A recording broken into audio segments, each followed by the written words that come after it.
Hi, I'm going to talk to you about fat today. People worry about fat, I think unnecessarily. So there are lots of different types of fat. There's saturated fat and unsaturated fat. And unsaturated fat breaks down to monounsaturated and polyunsaturated. And we're encouraged to reduce our saturated fat intake.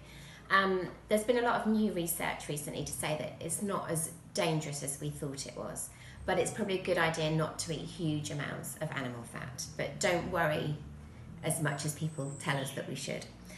What we're looking for though is a good intake of polyunsaturated fats and monounsaturated fats, and we get those from fruit and vegetables.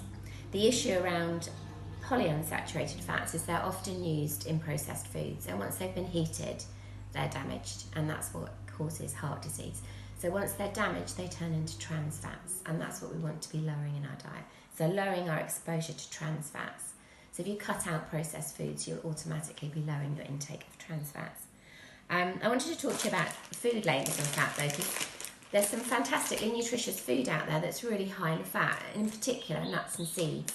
So you might read this label that's telling us that these are 49% fat and think, oh my goodness, I shouldn't eat those. But you should definitely be eating them. They're in a natural state, and the fats in them are polyunsaturated and monounsaturated, and they're good for you.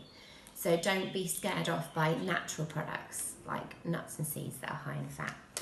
And the other thing to say is there are some great alternatives to foods that could normally be high in trans fats, like regular peanut butter.